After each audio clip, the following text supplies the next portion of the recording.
What's going on, guys? Dante Moreno here, Director of Operations. Junior Moreno, Director of Logistics. Trucking Thursday, we are Moreno Global. MG. So, we're a little bit behind, guys. Excuse us. It was Blitz Week. We had a lot of work to do, get these trucks ready. It 100% wasn't enough. Talk about stress.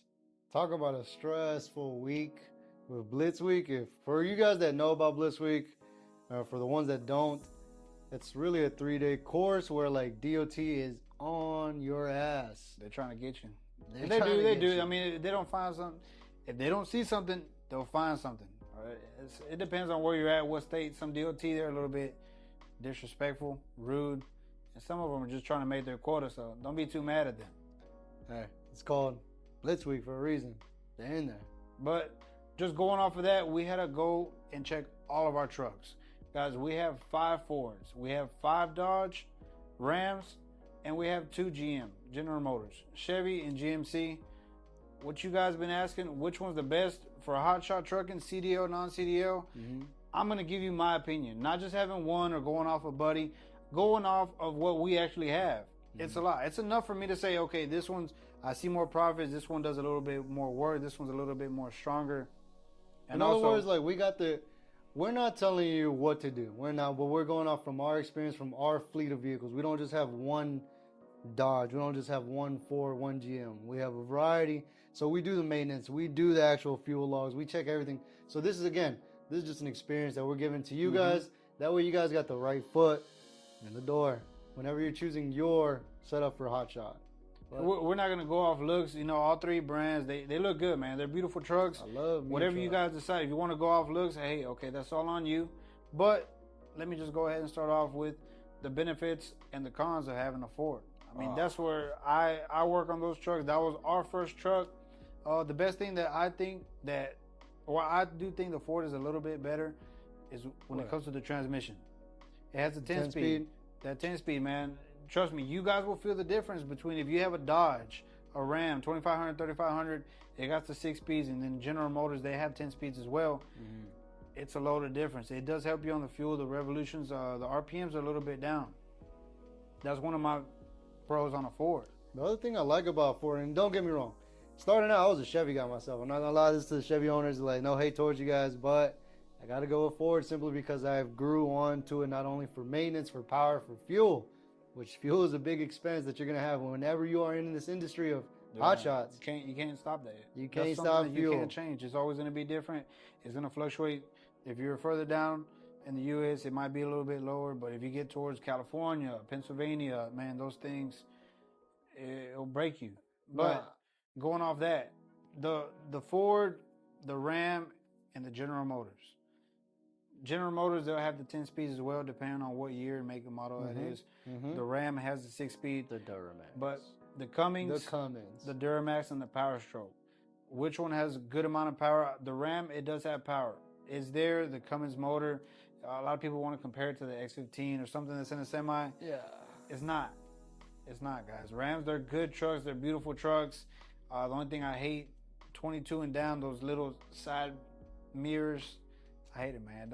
It don't look too fancy for me. But whenever you're looking to buy a truck and you want to see, okay, where is it going to benefit me? I'll tell you guys a little bit about the numbers. Just last year, I'm only going off what we did last year. Okay. On average, just on maintenance, this is not breakdowns, this is not repairs, this is just regular routine maintenance, which is tires, fuel system, filters, oil filters, all that. Filter, the whole shebang, basically. On Ford, it was between $4,200 and $4,500 yearly. Dodge, it's a little bit more expensive. We're only going off because we buy. If it's Ford, we're only going to buy a Motorcraft. Dodge, we're going to buy Mopar, and those parts come straight from the dealer. We would pay around $4,000 to $4,500 on average per Ford truck, and that's same year, 22, model 22. And the Dodge, the Rams, it was 65, and that's the lowest one. Those things, man, routine maintenance for those trucks, it's expensive. Parts are more expensive. The work is a little bit harder and tedious to get through, you know, with the front fuel filter. One thing I do want to say, guys, again, like my brother's telling you here, this is just from our experience, from our vehicles. Again, there is cheaper parts. There is cheaper fuel. There is cheaper, fuel filters and stuff like that for maintenance. But when you got, you don't always want to get the cheapest. You don't want to get the cheapest when you got $100-some thousand out there on the road, your logo, your company, and then again, I'm not saying the cheap stuff doesn't work. It doesn't. I'm not saying that. It'll get you by. It'll get you by for a little bit. But spend a little bit more to get that name brand or that OEM. Get the OEM stuff. It's worth it. It's worth it in the long run because when there's issues there coming down to it, you can actually filter out. Okay, what happened here? As long as you know you did the job right, the maintenance right, the OEM right. Hey, it can't be that. So, just going. Let's go back to the Dodge. One of the main issues that I've seen with all of ours, and it's every single one. If you guys own a Dodge, you guys know this. The DEF. But the Dodge, it's very, it's problematic with the DEF, but it's one of the easiest ones to fix because it's just that one sensor underneath the first one. You just got to clean it off with warm water, put it back in. Hey, that thing's gone. Your code's gone. Back on the road. But that's the benefit. It may be something small. All these trucks, they got hundreds of sensors. Too much, one little thing can cause a big issue. And with Ford, same thing. It has issues with the DEF. But if it's an issue with the DEF on a Ford, it's more intensive. It's got to be something, the EGR, something's wrong, and it's a whole lot bigger. It's not just a sensor. It could be, but out of all the ones we had, it's always been a bigger issue. It's always been a bigger issue. And the same thing, all these trucks have problems with it, but the most tedious one is Ram. And that's what sucks. I honestly, the trucks, whenever they come in here, they got DEF issues. I know that it's an easy fix. Ford, bigger one. Chevy, it's a little bit more complicated. And most guys that have Chevys, they just end up deleting the trucks. They can't go to California, but they'll be deleting the trucks. There. I mean, who goes over there anyways? But there's good freight going over there.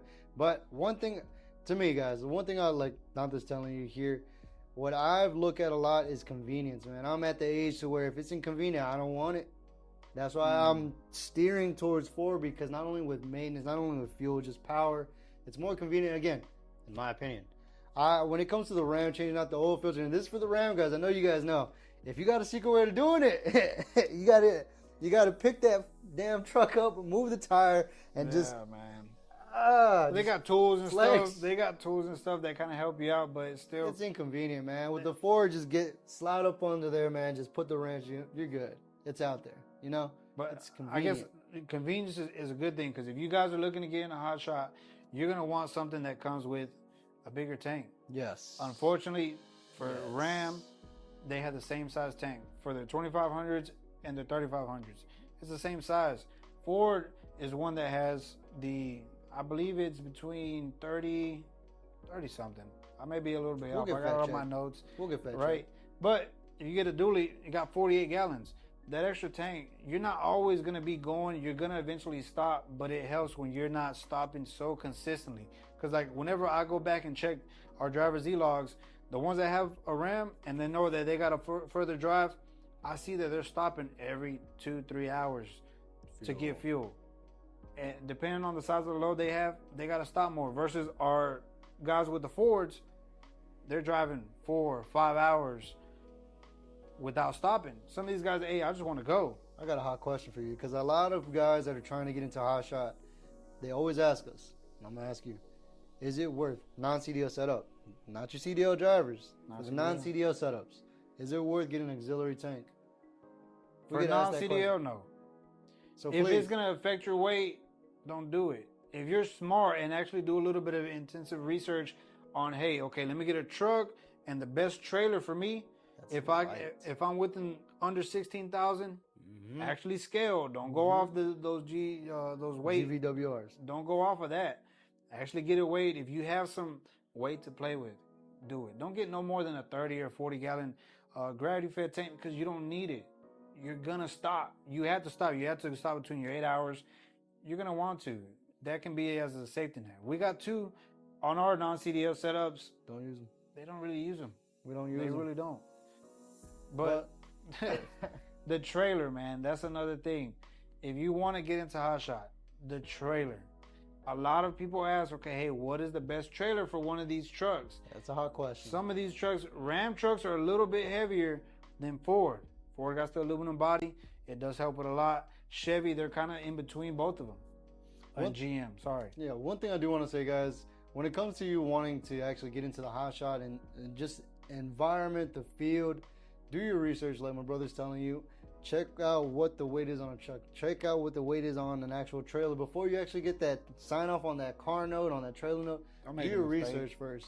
That's one thing I will say. And you know what? If you're just starting out, don't go for the highest trim model. Don't do that. Look for a work truck, man. We see the trucks are beautiful, but there's too many nice ones being used for the work. If you got it like that, great. Truck. Use that thing for work. You want the lowest notes. You want, especially we're talking about people wanting to get in hot shot.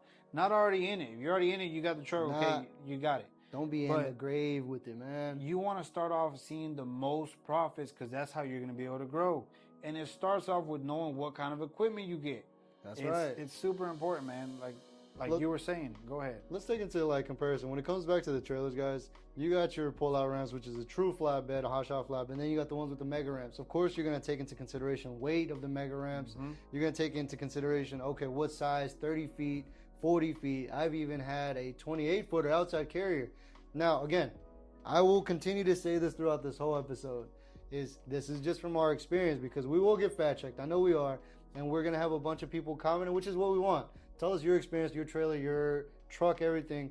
But from my experience, the minimal I would recommend for a hot shot would probably be like a 33, 34, around there. Simply because you get into these states like Texas, Oklahoma, Louisiana, they want 40 feet. They got pipes, man. They want pipes. Oil rigs, hey, I need a 40-foot trailer minimum. They know that they got to ship out those certain things. Yes, sir. Now, another thing with that, guys, is like, when it comes to these sizes, know what you can do and know what you can obviously afford, of course, but your budget. Know your budget. Don't get into the game to be buried in it. Get into the game to make profit, succeed, and get another truck. Let that second or third truck let that be the high trim model, but know your combos. Know how to get an actual Chevy or a Ford or a Ram. Pair that thing up with a PJ. Pair it up with a Big Tex. Don't go with the King Ranch because those are heavy. Ranch King. Hell, or Ranch King. I'm sorry. They're heavy. You guys have to look at even the GVWR. It has to go. If you're going to be non-CDL, that truck, if you get a truck, a dually, 14,000 pounds, your trailer, it has to be rated at 12. Mm-hmm. You cannot pass that 26. We've had a lot of people come in and they say, hey, I got my truck and trailer. Okay, my truck is rated at 14. My trailer is rated at 16. They got 18,000 pounds. 8,000 pound axles, and you're just like, you're off. It's not gonna work. It's a non-CDL trailer, but for the weight that you're registered at, that's what's very important. A lot of people don't get it. Is the weight that you're registered at is CDL. I don't care if you say I'm wrong. I'm not. Go out there and try and see what's gonna happen. Hey, you're out of service. Your setup is for a CDL. You're registered for more weight. It doesn't matter if you're under 26,000 pounds. Your registration's wrong. They got you. If it was Blitz Week and you were like that, and if you got an inspection, you're going to have to eat that. Unfortunately, you are. One thing I will say, bro, is as you guys can tell, we have a lot of information that we want you guys to know. You know, a lot of information that we want other carriers, other dispatchers, other people to actually be in this game or the actual industry of hot shot to start off right. But let's go ahead and get back into the actual, because we sidetracked a little bit. As you can tell, we have a lot of information. We're sorry about that. But let's get back into it. What is the best equipment, man? Like off your experience. Yeah, go first. Me, I got my best experience, guys. If you want to get into hot shot, and it's not just because I like this brand more, but it's honestly, if you're non-CDL, I'm gonna go off this non-CDL.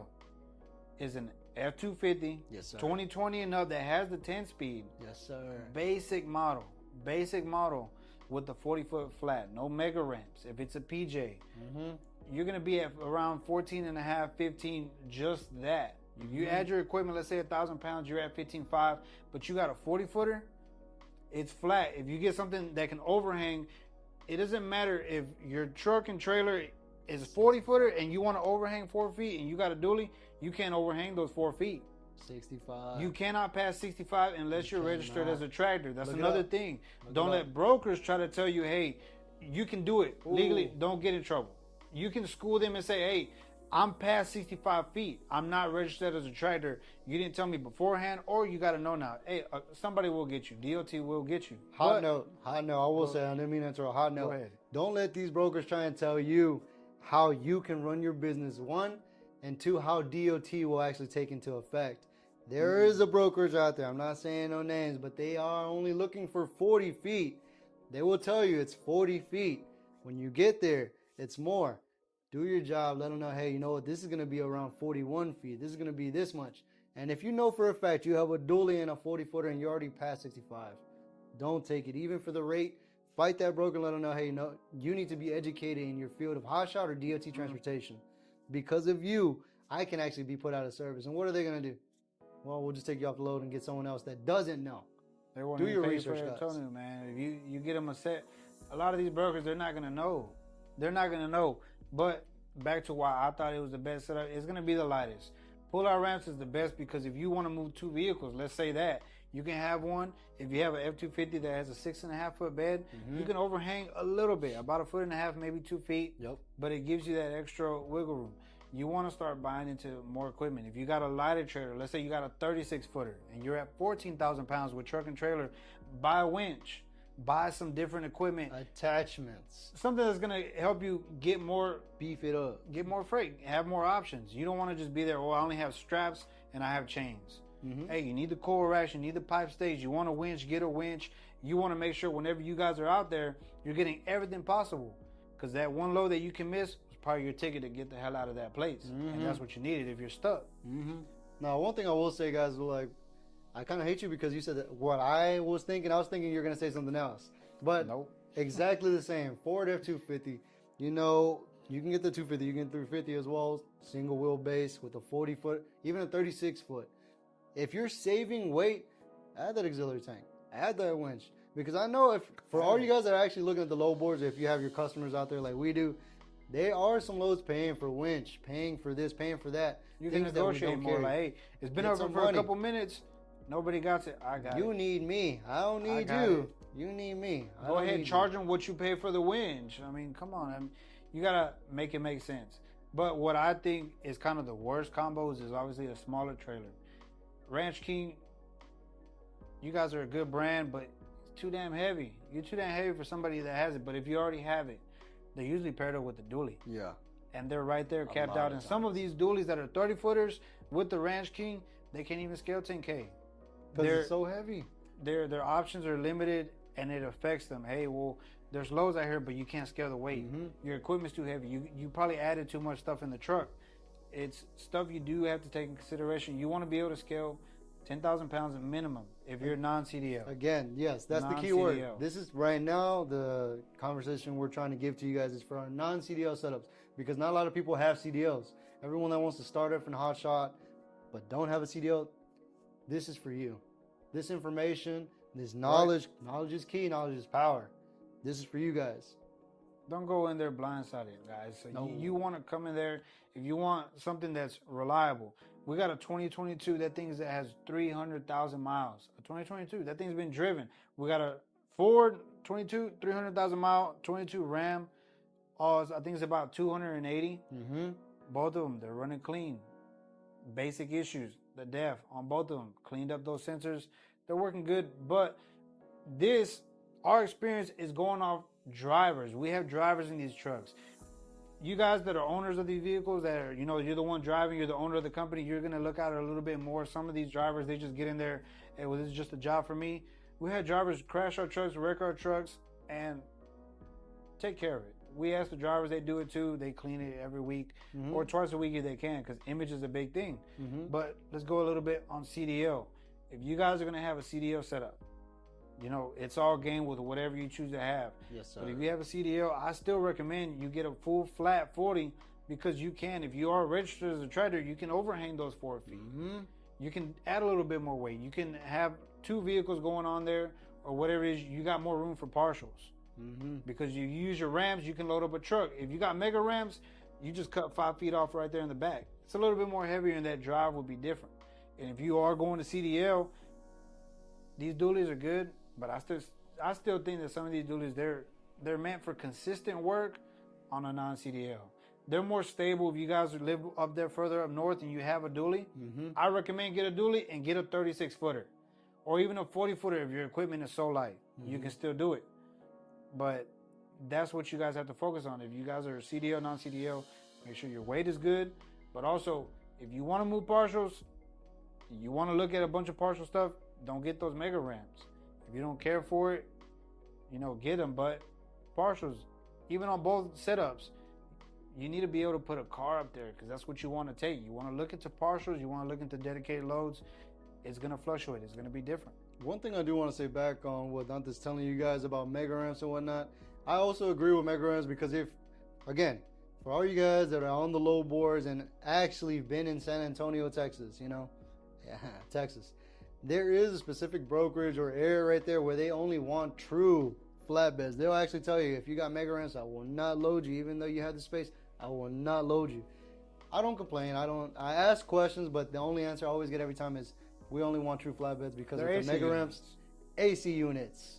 AC units. They don't want, I guess, the bouncing or the rattling because they know that it's a lot of weight in the back and it'll cause it to move more. Don't do that. Some of these guys, they do take a little bit of knowledge and time to, hey, I don't want mega ramps because it's messed up something before. Mm-hmm. There's a reason for all of it. They do the same thing with pull-out ramps. Some of these brokers, they want, hey, I want somebody with mega ramps or I want somebody that has none. Pull-out ramps. You just got to go after your best bet. It's going to be all game for everybody. Sometimes what you need, you won't have. Unfortunately, you guys will be in an area where somebody's going to need something that you don't have. Mm-hmm. There's nothing you can do to change it. I don't know, bro. I gotta disagree on this one because let's say, for example, again, this is for you guys with the trailers with pull-out rams, but you got a broker, he's paying really well, but you're the only truck in the area, but he wants mega ramps. Give him an option. You know what? How about you pay for the actual rollback? Just roll it on my trailer. There's options, guys. That's one thing I will say. There's options. Yeah, you could do that. It's going to cost somebody, but it's not going to cost us. It's definitely not going to cost the driver. Tell that broker to pay for it because you're not doing it. If you know how to negotiate properly, do it. But again, I'm just telling you guys options that you guys can have. If you already have mega ramps and we're telling you about true flatbeds and whatnot, the actual straight wood ones, there's options that you have. You can use that to your benefit with the mega ramps because they're lighter. I mean, those trailers are lighter, guys. There's some things that those mega ramps can load that the pull-out ramps can't.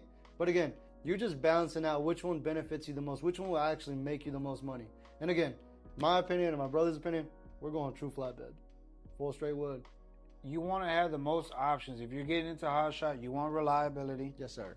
You want to have all the options in freight that you can possibly have. You need to be open to whatever is on that low board because it's not that, I always want to move something small. I don't want something over a certain amount of feet. Yup. You got to look at your trailer height too. Some are different. Yep. Some are lower, some are higher, but you want to be all game when you're actually out there. You need to make sure you have every single option to pick up every single load. You will miss out on some, but that's why our opinion is best for F-250 full flat 40. We have a driver. He was a driver for 6 months. He just came today. I got my setup. And this man, he loved Ram.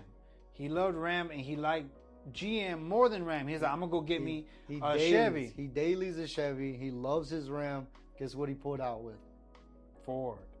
He's like, whenever I drove your Ford with the 10-speed, it was like, it beat the other ones without even the first trip. He already knew, I need to get me that setup. Talk about feedback. Talk about someone that, again, we didn't pressure the man into going to Ford. We just put him in that unit because that was available at the time frame. But with him actually driving, pulling up to 10,000 pounds, and again, non-CDO setup, mm-hmm. Within those 6 months, and again, he was in that Ford. He's like, man, going up those hills, going down the hills, having the power, having the pickup power, having just reliability. I'm going with the Ford, and next thing you know, he came on with the F-350 single. He did it smart. He got the base XL model. Yep. And he knows his truck payment's super low. His trailer payment's low. He's at 14.5. Yep. He's at 14.5, and he's starting off with Moreno Global. We're gonna make him some money. We feel honored that he's still there, and he went with our recommendation. We didn't tell him what to do. We just told him, hey, you know what? This is what we think is best. Obviously, this is from experience. He saw the numbers himself. Like with these guys, they see the rate sheets, they see the numbers themselves. They know, hey, okay, I had the 40-footer.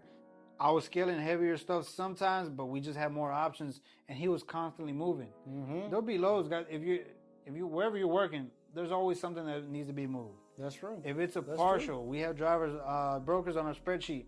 Hey, I got this 20-foot partial, 2,000 pounds. a dispatcher knows, hey, I got 20 more feet. I got X amount of weight left. Yep. I got this much time to turn it in. Let's go ahead and put another one out there. Let's put three. Two more. Let's put 2 more. Let's get 3 on the trailer. Mm-hmm. It's possible. We do it. We got some drivers that they only want partials. They don't like dedicated freight because they like taking their time. And we say, okay. Now for that's that, fine with us. We'll make you some money. It just takes time. You're gonna get into hot shot. You want to do partials. You gotta have patience. Don't come in here trying to rush. I want one partial. I want my next one ready. I want my next one. No. Knowing that is that it takes a little bit of time. Mm-hmm. It takes time. But you guys that come in with these 30 footers, 32, I want to take partials, nothing but partials. I'll try, but I'm not going to sit here and waste too much time. I'll be honest and upfront. Hey, what I see better for you is dedicated freight. If you're moving equipment or something, that's whenever they see more movement, whenever they're moving equipment. Usually the 30 footers, they're moving machines, certain crates, pallets, all that stuff. All things that a 40 foot can obviously do. But again, when it comes to partials, and again, I'm going to just go ahead and do this. Shout out to Joshua. That's one of our head salesmen here at Merino Global. That man will tell you how to move a partial. If you guys want some insight on him, look at the other episode that we had with Joshua. We need to have an episode where we talk about just partials and how and what lanes that we see are the best. I think we should let you guys know a little bit on, what is it, how you say it? Give you guys some knowledge on where we make our most money. What lanes are available. But what do you guys, or you know what would be better? I feel like they should tell us what could be the next episode. Instead of us deciding for you guys, how about you guys give us in the comments? You know, share some feedback. Let us know. What other information do you guys need? We got a lot on TikTok that ask for certain things, but a big one was, hey, what truck is best? And after owning all these brands, I know what's best. I see the most money in those trucks. Mm-hmm. Whenever we get our weekly reports on fuel, Ford's at the top. But I go in and check the mileage. Okay, Ford's still at the top. That 10-speed, you guys ain't beating it. Ram's certainly not beating it. The power is at the top. And I'm not going off it just because I like those trucks. Other people will tell you the same. You say Ram is a little bit better. I know what you're spending. Me, firsthand, I know what you're spending. I know how many times you're stopping, depending on what you're moving. Go with your best bang for your buck. Don't get into hot shot if you just want to have the nicest setup. Grow into it. If you want to get into hot shot, and you want to grow, the thing is for you to get something else. As an owner, you want to spend less time dealing with problems, maintenance. You don't want your payments to be taking all of your profit. You actually want to make profit when you're coming into this actual industry of hot shot. You want to see profit. It's cool. You got the vision of having a nice truck on the actual road. You can still have that vision. Start off with the basic package. Let that truck pay for the next one. Let that truck make you some more money. Pull out another one. Start off with what, again, these are just recommendations that me and my brother are telling you. The F250, non-CDL setup. True flatbed right there. As long as you can get to 10K non-CDL, you can make that truck some money. Let me say it again. That truck will make you money. That truck will make you money. Make a decision to grow, guys. If you want to get into hot shot, you want to be an entrepreneur, a businessman. Get in this to grow. Learn on yourself. Do your own dispatching. You don't have to come to us. I'd rather you guys learn how to self-dispatch, take care of your own stuff so you don't have to pay somebody else. It's going to benefit us because you guys are going to negotiate better than the regular dispatcher just wanting to get whatever the hell he wants. But going into that, you need to make sure you can save as much money as you possibly can. Don't get in here just because you got the nicest truck, a nicer trailer. They're going to choose me. Nope. They're going to choose somebody with a better MC over what kind of truck you had. Not only will they choose the better MC, but a lot of times, whenever you are, for everyone that is on the low board and you're actually calling these big brokerages, you're going to hear somebody in the back. Oh, I already got it covered. Cheaper. So don't go in here thinking by me having the best, the shiniest, the heaviest, etc., I'm going to book the most. You're going to have weeks that are bad. When those weeks come up, that's when you're going to start thinking, man, I shouldn't have actually got this type of payment. Because that's what you're seeing. It'll hurt y'all guys. I know people that pay like $1,600, $1,700 just for that truck. I'm like, man, I know somebody paying $700, $600 for a truck and it's making them more money. That's like close to almost $1,000 that man is saving a month. $12,000 in a year. Imagine what he could use with that. you could buy another truck, a down payment on another truck. Because expand the business. Take this into consideration. One truck can take care of your household. 2 trucks, they can take care of your household and another. But if one of those trucks break down, that one truck is not enough for 2 people. But when you get to 3, that's what you guys will need to work up to. At least 3. Because if one of those is down, those other 2 can take care of that truck that's broken down. The money's going to keep coming in. You got to know how to move it. That's right. You're just going to want to grow. Get into this to grow, to take care of your own company. Have yourself dispatchers represent yourself in trucking. I'm going here I'm going to get whatever I can and get out of it. And I'm going to talk shit because it didn't work out for me. It didn't work out for you because you made bad decisions. You start off with the wrong foot in, just wanting to get whatever the hell you want. Oh, I got this. You struggle with registration. You struggle with weight on the trailer. But get some knowledge, guys. Take in consideration of what we think. You don't have to learn from us. Learn from our experience. Learn from what we have, our trucks. This is what we go through. These are our issues. Now remember, guys, I will say, like Dante's telling you, we're not telling you what to do. We're just giving you our experience, our stories, our feedback. If you want to, go ahead, hit that follow button, hit the subscribe, drop a like, drop a comment, interact with us, so we can interact with you. So we're giving the right information, and we're making trucking great again. Let us know what you guys think. Hey, I might be wrong to you. Let me know why I'm wrong. Let me know why you think your brand is better than what I'm saying, which is Ford. Why I think it's beating these competitors. In my honest opinion. But we're glad you guys are here. Till next time, Trucking Thursday, we are Moreno Global. Yes, sir. Take care.